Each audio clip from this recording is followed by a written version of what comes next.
Bueno, hola, aquí estamos para grabar el video número 7 de Filosofía de la Historia.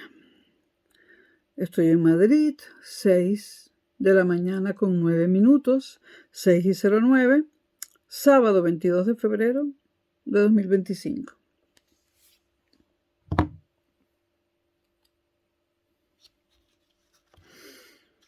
Bueno, nos vamos a ocupar ahora de Carlos Marx.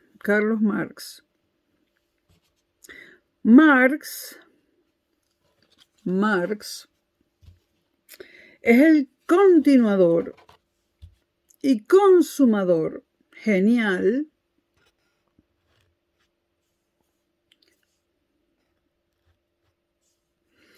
de las tres principales corrientes ideológicas del siglo XIX.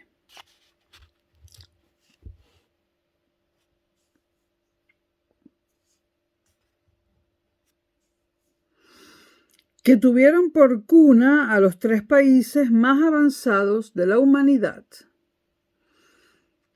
la filosofía clásica alemana,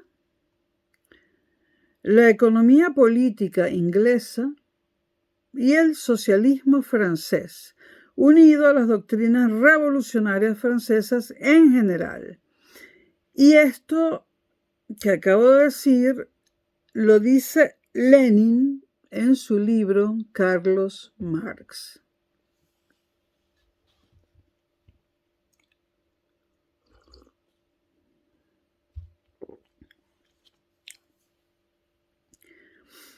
Si nos referimos más concretamente a su teoría de la historia,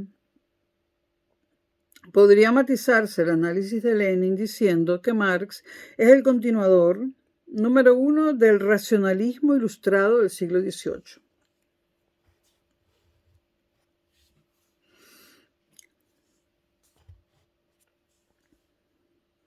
Número 2 de la economía política inglesa. Número 3 del socialismo francés. Y número 4 de la dialéctica hegeliana. Estas cuatro corrientes tienen un tronco común, fluyen de una misma fuente y sus aguas se confunden con frecuencia. Marx y Engels se entregarán a la elaboración de esta síntesis enriquecida y elevada a producto enteramente nuevo, por lo que ellos aportaron en momentos en que el mundo académico marchaba por otros derroteros y rechazaba la mayor parte de los elementos integrados en ella. Marx, que quebró y reformuló sin duda la tesis dialéctica del carácter productivo de la negatividad, no elaboró nunca una filosofía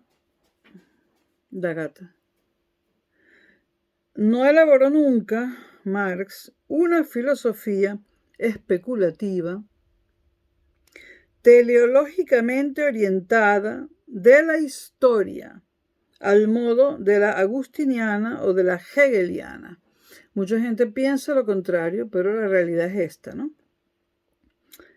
La teoría marxiana de la historia es en realidad una filosofía crítica de la misma, es una filosofía crítica de la historia,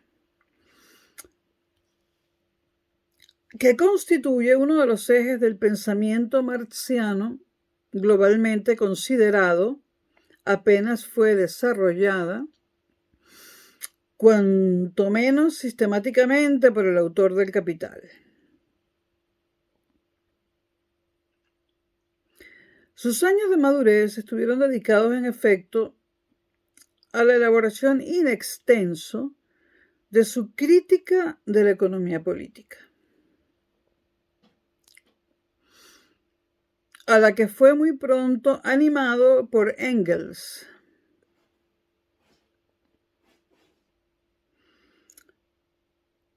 A propósito de Engels publicó en los Anales franco-alemanes, a comienzos de la cuarta década del siglo XIX, un esbozo de crítica de la economía política, que animó a Marx a estudiar economía con el conocido resultado inicial de sus manuscritos del 44, que no verían la luz hasta 1932.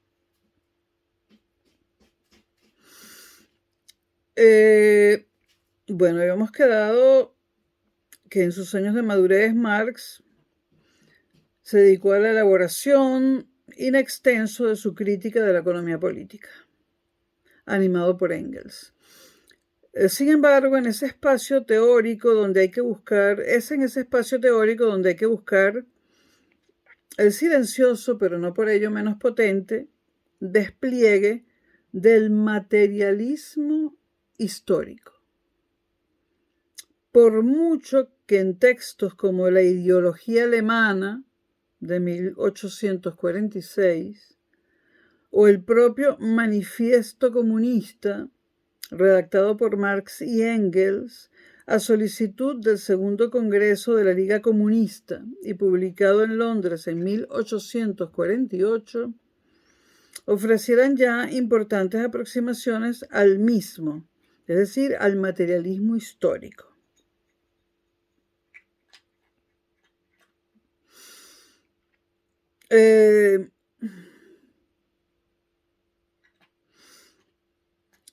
Habría que leer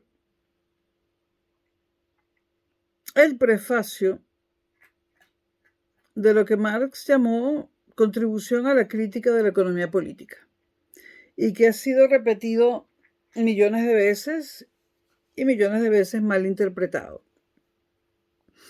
Leo a Marx. El resultado general a que llegué, y que una vez obtenido me sirvió de guía para mis estudios, puede formularse brevemente de este modo. En la producción social de su existencia, los hombres entran en relaciones determinadas, necesarias, independientes de su voluntad. Estas relaciones de producción corresponden a un grado determinado de desarrollo de sus fuerzas productivas materiales. El conjunto de estas relaciones de producción constituye la estructura económica de la sociedad, la base real sobre la que se eleva una superestructura jurídica y política, y a la que corresponden unas formas determinadas de conciencia. Va a ser una cita larga, luego la analizamos. El modo de producción, sigo con Marx, habla Marx, el modo de producción de la vida material condiciona el proceso de vida social, política e intelectual en general. No es la conciencia de los hombres la que determina su ser. Al contrario, su ser social es el que determina su conciencia. Esto que acabo de leer es una de las innovaciones, entre comillas, de Marx, ¿no? Le repito, no es la conciencia de los hombres la que determina su ser. Por el contrario, su ser social es el que determina su conciencia. Durante el curso de su desarrollo, las fuerzas productoras de la sociedad entran en contradicción con las relaciones de producción existentes, o, lo cual no es más que su expresión jurídica, con las relaciones de propiedad, en cuyo interior se habían movido hasta entonces. De formas de desarrollo de las fuerzas productivas que eran, estas relaciones se convierten en trabas de estas fuerzas. Entonces se abre una era de revolución social. El cambio que se ha producido en la base económica trastorna más o menos rápidamente toda la colosal superestructura.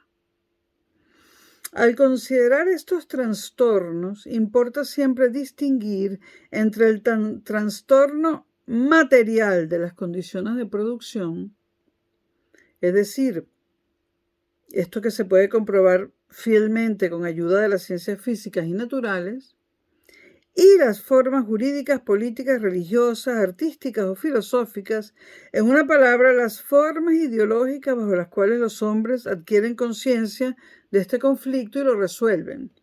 Repito, al considerar estos trastornos hay que distinguir entre uno, el trastorno material de las condiciones de producción, y dos, las formas jurídicas, políticas, etcétera, bajo las cuales los hombres adquieren conciencia de este conflicto y lo resuelven. Así como no se juzga a un individuo por la idea que él tenga de sí mismo, tampoco se puede juzgar tal época de trastorno por la conciencia de sí misma. Es preciso, por el contrario, explicar esta conciencia por las contradicciones de la vida material, por el conflicto que existe entre las fuerzas productoras sociales y las relaciones de producción. Repito, el conflicto que existe entre las fuerzas productoras sociales y las relaciones de producción. Una formación social no desaparece nunca antes de que sean desarrolladas todas las fuerzas productoras que pueda contener. Esto es importante. Una formación social, por ejemplo, la burguesía, no desaparece nunca antes de que sean desarrolladas todas las fuerzas productoras que pueda contener. Y unas relaciones de producción nuevas y superiores no sustituyen jamás a otras antes de que las condiciones materiales de la existencia de esas relaciones hayan sido incubadas en el seno mismo de la vieja sociedad. Es decir, cuando esa vieja sociedad llega a su forma definitiva, podemos decir a su realización definitiva, es cuando puede surgir otra forma de sociedad que se esté incubando dentro de la anterior. Pero eso no surge antes de que la forma de sociedad anterior llegue, digamos, a su finalidad, a su esplendor, por decirlo así. Por eso la humanidad no se propone nunca más que los problemas que puede resolver. Pues mirando más de cerca se verá siempre que el problema mismo no se presenta más que cuando las condiciones materiales para resolverlo existen o se encuentran en estado de existir. Estas condiciones materiales son el estado socioeconómico, o sea, el estado en el sentido de la situación. La situación socioeconómica de una cierta época y de una cierta estructura social completamente realizada. Esbozado a grandes rasgos, sigo leyendo a Marx, los modos de producción asiático antiguo, feudal y burgués moderno pueden ser designados como otras tantas épocas progresivas de la formación social económica. Las relaciones burguesas de producción son la última forma antagónica del proceso de producción social. Dice que son la última. No sé si Marx habla de la última en su tiempo, ¿no? O de la última definitivamente. De la última definitivamente no puede ser. Bueno. Las relaciones burguesas de producción son la última forma antagónica del proceso de producción social. No en el sentido de un antagonismo individual, sino en el de un antagonismo que nace de las condiciones sociales de existencia de los individuos. Las fuerzas productoras que se desarrollan en el seno de la sociedad burguesa crean al mismo tiempo las condiciones materiales para resolver este antagonismo. Con esta formación social termina, pues, la prehistoria de la sociedad humana. Y está hablando Marx de la burguesía. Marx expone en este célebre texto las grandes hipótesis de lo que durante mucho tiempo se llamó la interpretación materialista de la historia. Vamos con estas hipótesis. La hipótesis materialista, de acuerdo con la cual la clave última del proceso de la vida social, política y espiritual en general, debe buscarse el modo de producción de la vida material, lo que, por otra parte, conlleva que no sea la conciencia del hombre lo que determina su ser, sino su ser social lo que determina su conciencia, como ya dijimos antes. Pero esto en este momento fue revolucionario. Está diciendo, nada más y nada menos, que el proceso de la vida social, política, etcétera, etcétera, del hombre debe buscarse en el modo de producción de la vida material. Es el primero en decir esto. Bueno, luego está la hipótesis de la contradicción.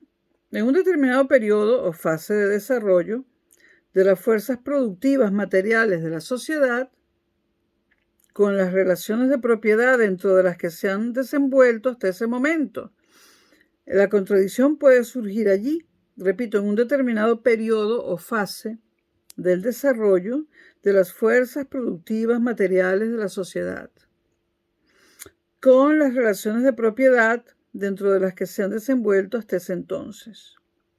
Entonces, dice dos cosas al respecto, Marx.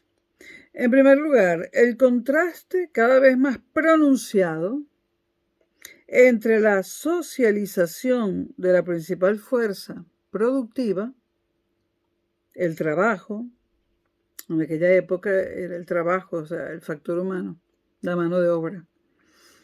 Es decir, el contraste cada vez más pronunciado entre la socialización de la principal fuerza productiva, el trabajo, crecientemente social, y las relaciones vigentes de producción cada vez más privadas. Retomo.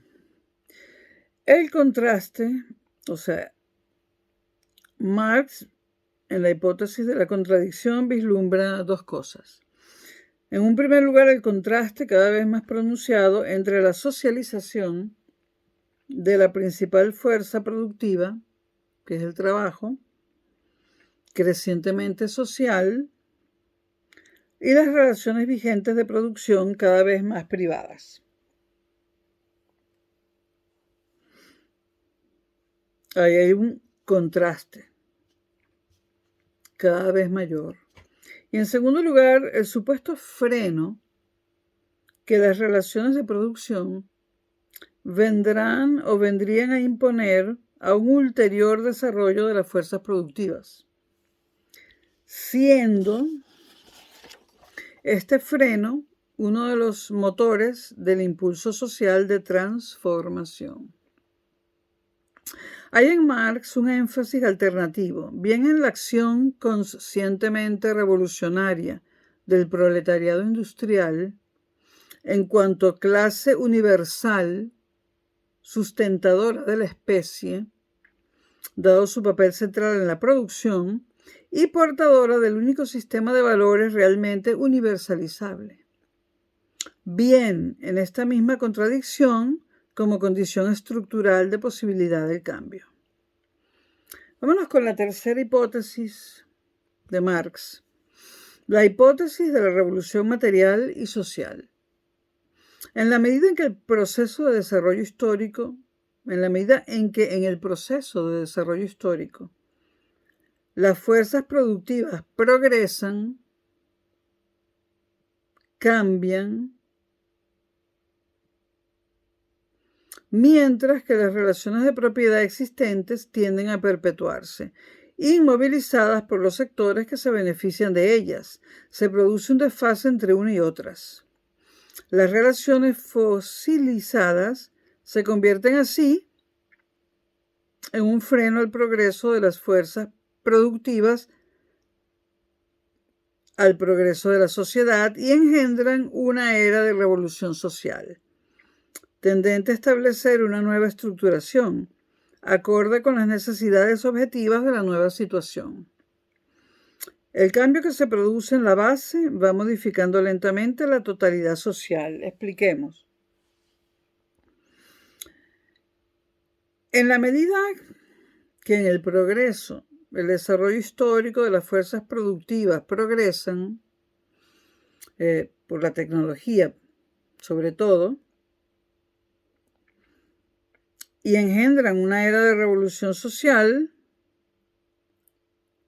En la medida en que en el proceso de desarrollo histórico las fuerzas productivas progresan, cambian,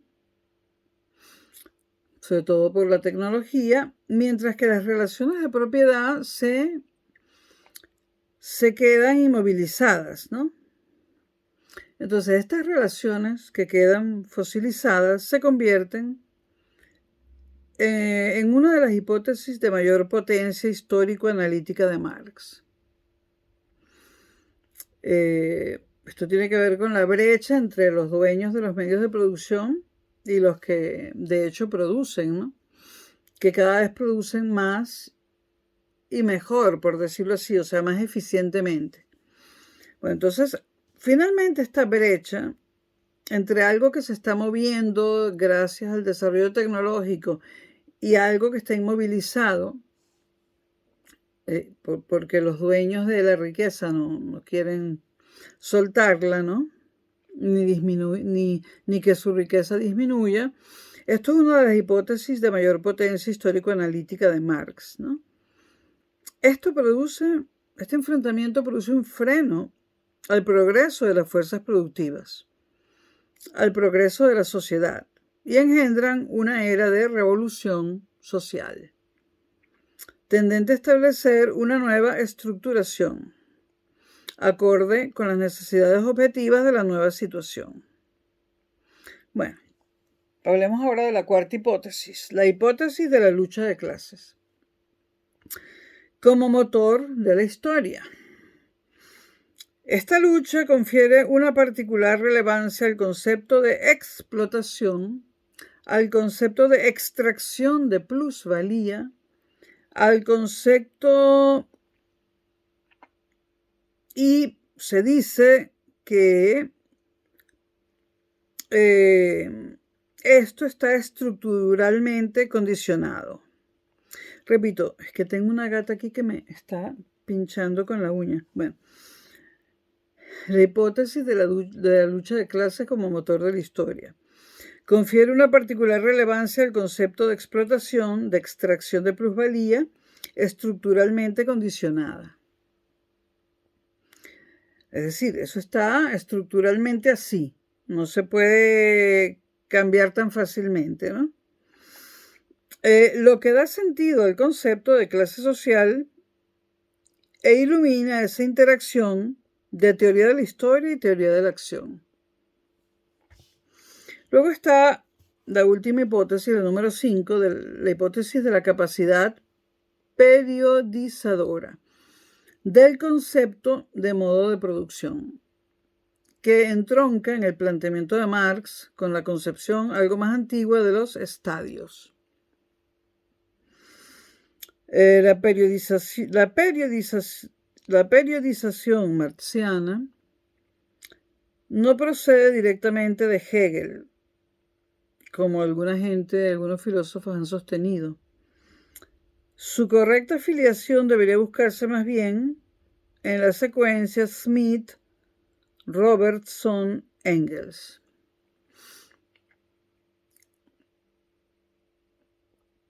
Estábamos hablando de los estadios, ¿no?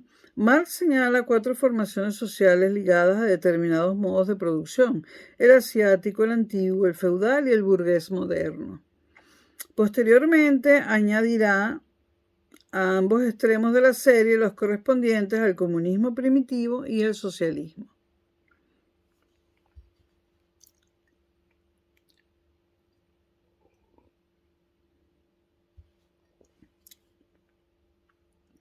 El propio Marx ofrecería pronto muestras muy precisas de aplicación de estos principios generales.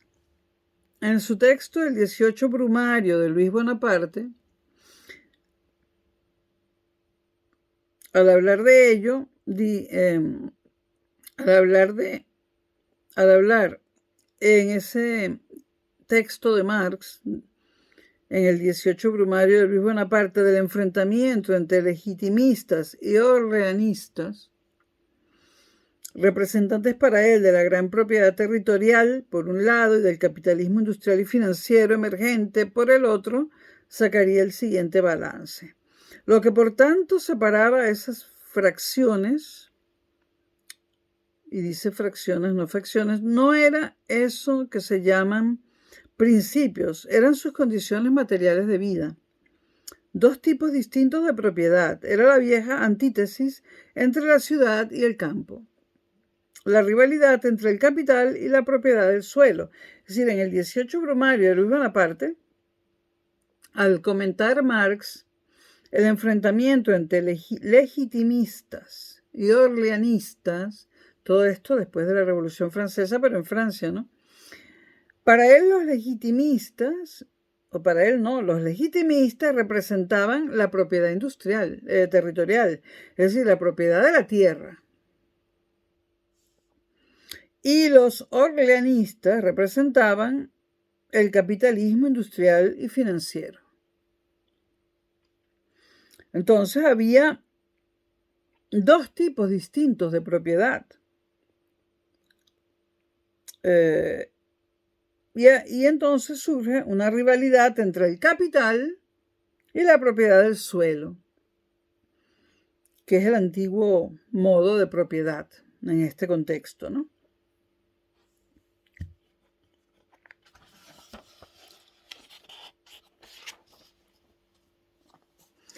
Poco después, Marx no dudaría en advertir, sin embargo, contra el peligro de reducir los móviles de la actuación de la pequeña burguesía y de sus aliados a unos intereses inmediatos y mezquinos, y advertiría de esta manera, cito a Marx, no vaya nadie a formarse la idea limitada de que la pequeña burguesía quiere imponer por principio un interés egoísta de clase. Cierro comillas. También dice Marx que tampoco debe creerse que los representantes democráticos son todos gentes que se entusiasman con ellos, es decir, con la pequeña burguesía. Pueden estar a un mundo de distancia de ellos por su cultura y situación individual. Tal es la relación que media entre los representantes políticos y literarios de una clase y la clase por ellos representada. Es decir, los representantes políticos de una clase no tienen por qué parecerse a la clase que representan. Y él está hablando, en este caso, de la pequeña burguesía. Habla de los representantes de la pequeña burguesía, que son personas cultas, y sin embargo representan a comerciantes y tenderos que son más bien artesanos y en todo caso no son personas cultas en general. Marx fue el primero en desautorizar cualesquiera posibles extrapolaciones de sus análisis históricos concretos. En el tomo primero del Capital, por ejemplo, se ocupa con detalle del problema del paso en Europa occidental del modo de producción feudal del capitalismo. O sea, la transición de la producción feudal al capitalismo. Cuando algunos de sus lectores rusos pensaron en generalizar este análisis al caso ruso, Marx no dudó en explicarles que, y cito a Marx, el capítulo de mi libro que versa sobre la acumulación originaria se propone señalar simplemente el camino por el que en la Europa occidental nació el régimen capitalista del seno del régimen económico feudal, pasando seguidamente a criticar a cuantos pretendían o pretendan convertir su esbozo histórico sobre los orígenes del capitalismo en la Europa occidental en una teoría filosófico-histórica sobre la trayectoria general a la que se hayan sometido fatalmente todos los pueblos, cualesquiera que sean las circunstancias históricas que en ellos concurran. Y este es el error que siempre se comete con Marx. Marx estaba analizando los medios de producción de su época, pero no solo está el plano temporal, su época, está ¿dónde? ¿Dónde? En los países de la Europa occidental. Pero ya sabemos que la revolución cuajó, fue en Rusia, etcétera, etcétera. Bueno, el materialismo histórico afirma, pues, la existencia de una relación no epidérmica ni meramente contingente.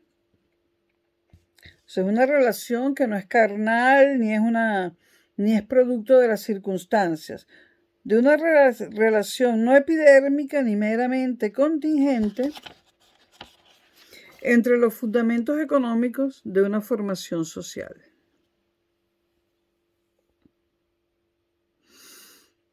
Su organización en los fundamentos económicos de una formación social. Su organización jurídico-política, con las correspondientes instituciones y aparatos de Estado, y sus objetivaciones culturales e ideológicas. Ahora, lo que ante todo se afirma es el primado de la totalidad social. El primado de la totalidad social. Y así es como tiene que entenderse la hipótesis de la función directiva que en toda formación social asume la estructura económica.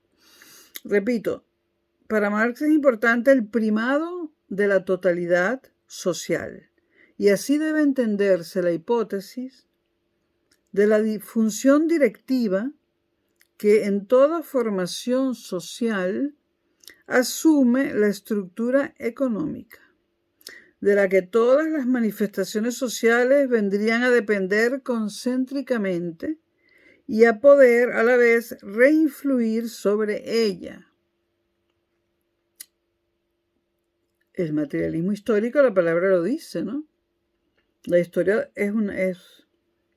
es para Marx explicada o puede ser explicada por las condiciones materiales de vida y de producción de los hombres. La sociedad queda así definida, pues, como un todo orgánico, entre cuyas partes existe una relación dialéctica muy compleja. Queda igualmente subrayada la existencia de una relación inequívoca, pero siempre a concretar, entre las transformaciones económicas y los cambios en los otros círculos de dicha totalidad dinámica. En el bien entendido de que esa relación de determinación solo está en los procesos de cambio a largo plazo. Por otra parte, la especificidad de esa función directiva de lo económico ocurre a nivel social. Es decir, lo económico dirige, pero en el plano social, no en el plano personal ni individual. Marx nunca ha defendido que sea el sometimiento a los factores económicos lo que condiciona al hombre aislado. Aquí no lo sigo, por cierto, no estoy de acuerdo.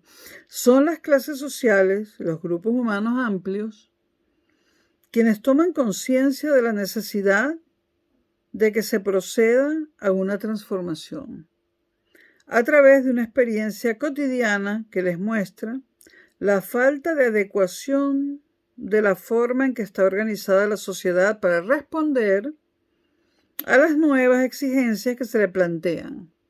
No es el individuo el que toma conciencia de unos problemas en cuanto afectan a sus intereses. Es el grupo social el que reacciona a un problema colectivo e infunde a sus miembros unos talantes y actitudes concretos. Sobre la toma de conciencia de sus necesidades como clase, los hombres erigen eso que llamamos una ideología, que les guiará en su práctica social y política. Pero el materialismo histórico es algo más que un método. Es también una teoría de la macroevolución social, de la que forman parte esencial tanto una serie de conceptos como los de trabajo social, modo de producción, fuerzas productivas, relaciones de producción, sucesión de modos de producción en una serie que permite conocer la dirección de la evolución histórica, histórico-social, en la ordenación de su desarrollo lógico. Entonces, el materialismo histórico no es solo aquello de lo que veníamos hablando, de que las relaciones de producción y lo material determinan la historia. Es también una teoría de la macroevolución social, porque nos habla de cómo se suceden los distintos métodos de producción o modos de producción, de tal manera que se permite conocer la dirección de la evolución histórico-social en la ordenación de su desarrollo lógico. Ahora, es evidente que el énfasis en el materialismo histórico como teoría de la macroevolución histórico-social ha suscitado en ocasiones la identificación del mismo, del materialismo histórico, con el trazado de un desarrollo unilineal, necesario, ininterrumpido y ascendente de un macrosujeto hacia lo que el capital se define como la verdadera historia, esto es, la que algún día se hará bajo la dirección consciente y racional de hombres libres asociados. Y esto es muy hegeliano, ¿no?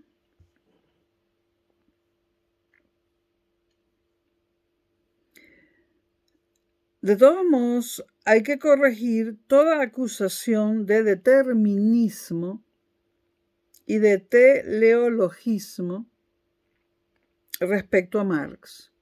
Toda sospecha de hipóstasis suprahistórica. En fin, de lo que a lo sumo podrían ser prognosis basadas en tendencias, incluida la del supuesto paso al socialismo.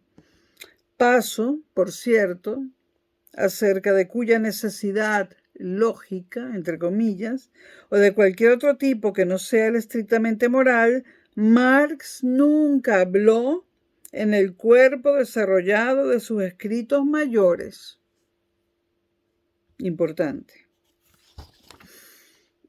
En el marco de la evolución histórica no hay lugar para profecías.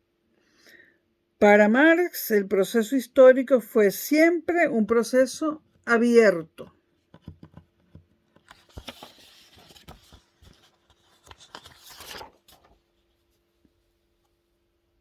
Lejos de ser herramientas de las que se sirven la idea o la razón, ambas en mayúscula, para su despliegue en una serie de pasos normados, los sujetos de la historia, una historia finalmente profana, por fin profana, esto es, libre ya de su secular sacralización por el idealismo, no son en última y definitiva instancia sino los individuos corporales que existen bajo condiciones sociales mediadas por la relación práctica con la naturaleza. Entonces,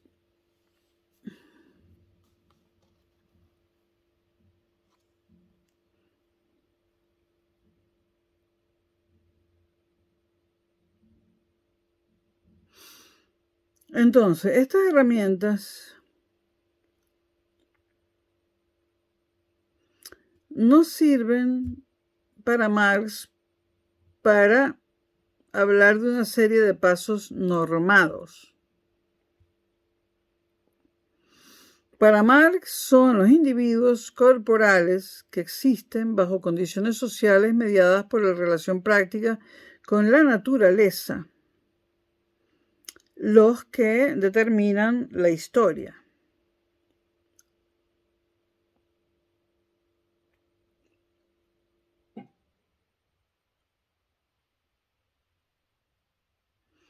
Es decir, los sujetos de la historia. Consciente de que el factor decisivo en ese proceso abierto que la historia es, Marx dice que consciente de que el factor decisivo en ese proceso abierto, que es la historia, no es en última instancia sino la producción y reproducción de la vida, el propio Marx nunca habló de leyes de historia, sino de leyes en la historia, dentro de la historia. De regularidades vigentes en unas formaciones sociales dadas y dentro de sus límites cuyo estudio correspondería a los científicos sociales. Ahora, la cuestión de la legaliformidad social en Marx desbordó con mucho los límites del debate sobre su presunto determinismo y su no menos presunta postulación de unas leyes de la historia que por fuerza tendrían que ser suprahistóricas. Repito, a pesar de cualquier cosa que pueda Marx advertir, se puede notar que los límites del debate sobre su presunto determinismo y su no menos presunta postulación de unas leyes de la historia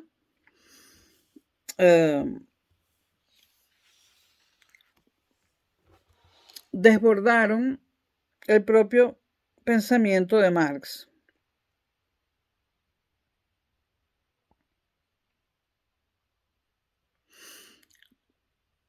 Bueno, El Capital es, en efecto, una investigación de los mecanismos legaliformes que rigen el modo capitalista de producción y las relaciones de producción a él correspondientes. La finalidad de esta obra, llegaría a escribir, es descubrir, cito a Marx, es descubrir la ley económica que preside el movimiento de la sociedad moderna. Y esto está en El Capital.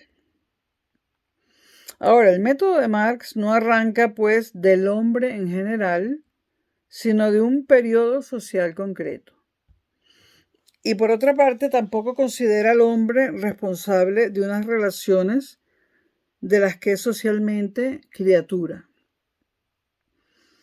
La expresión ley natural, de la que habla Marx a veces, no remite a un posible orden natural, sino al hecho que está en la raíz de la teoría marxiana del fetichismo, según la cual los objetos que producen los mismos hombres se les enfrentan como dotados de un poder propio y ajeno a ellos. Y esto es muy interesante. Del que los individuos que participan en el proceso económico son ignorantes, dada la opacidad de las relaciones sociales dominadas por el modo de producción capitalista, de su estructura profunda. Y si los hombres se someten a estas leyes, no es de forma consciente o primariamente intencional. Son los mecanismos, las condiciones de las relaciones de producción las que les someten a ellas, que no en vano se les presentan como naturales, esto es, pétreas e inamovibles. Al nivel fenoménico, el proceso económico se les presenta a los hombres como un proceso objetivo que transcurre más allá de ellos mismos, independientemente de ellos, de acuerdo con una legalidad que creen naturalmente necesaria y que según la posición que ocupan en el proceso de producción, se les aparece como el poder impersonal del capital. La fatalidad o esa misteriosa necesidad que hace que las cosas sean como son. En Marx, ley natural y ley social se confunden, pues aquí como dos caras de una misma moneda. Lo único que varía es la perspectiva desde que tal ley es contemplada. Esta situación de opacidad es para Marx la raíz de las principales ideologías. entendidas en uno de los posibles significados del término como formas de falsa consciencia. También lo es del reflejo religioso, de la ilusión que no pueden menos de hacerse quienes viven una vida que requiere de ilusiones sin mayores matizaciones. En efecto, el reflejo religioso del mundo real solo podrá desaparecer por siempre cuando las condiciones de la vida diaria, laboriosa y activa, representen para los hombres las relaciones claras y racionales entre sí y respecto a la naturaleza.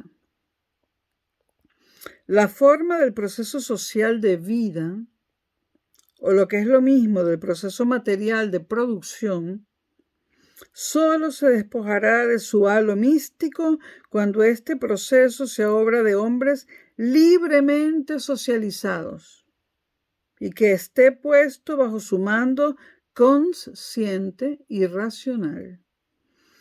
Mas para ello la sociedad necesitará contar con una base material o con una serie de condiciones materiales de existencia, que son a su vez fruto natural de una larga y penosa evolución.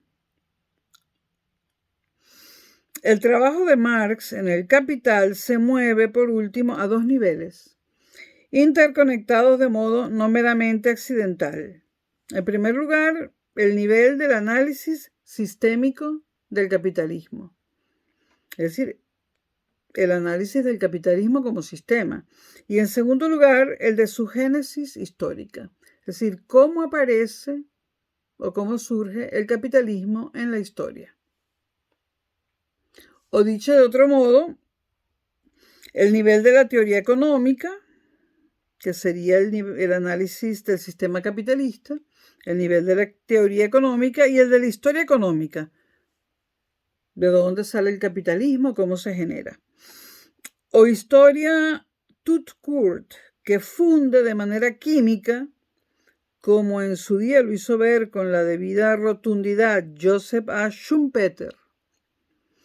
Y dice Schumpeter, Marx ha hecho algo de importancia fundamental para la metodología económica. Los economistas habían realizado una obra personal en el campo de la historia económica, o se habían servido de la obra histórica de otros, pero los hechos de la historia económica permanecían confinados en una sección aparte. En Marx, la fusión, podríamos decir, es de naturaleza química. Dicho de otro modo, los hechos se introducen en el corazón del razonamiento por el cual brotan los resultados. Marx fue el primer gran economista que entendió y enseñó de una manera sistemática cómo la teoría económica puede transformarse en análisis histórico y el relato histórico en histoire raisonnée. Analizando el capital en sus articulaciones internas, desarrollando ese aspecto del capital que es, por ejemplo, la propiedad moderna de la tierra, Marx ofrece claves decisivas para la comprensión paralela del tránsito histórico de la propiedad feudal de la tierra al capitalismo. El tránsito de la sociedad feudal a la sociedad burguesa no es captado mediante un razonamiento que de algún modo se situara sobrevolándolas por encima o más allá de ambas formaciones económicas de la sociedad. Es el estudio de la trama interna de la más desarrollada lo que le permite comprender el nexo existente entre ambas, es decir, la propiedad feudal de la tierra y el capitalismo. El análisis de Marx se abre a la comprensión de la historia general cuando se adentra en el capitalismo moderno. Ahora, Marx, en estos análisis, también involucra a las formaciones anteriores de la sociedad, anteriores a la burguesía, es decir, anteriores al capitalismo, ¿no? Es decir, la monarquía era al feudalismo como la burguesía al capitalismo. Y este es el video por ahora sobre Marx. Espero les haya servido para algo.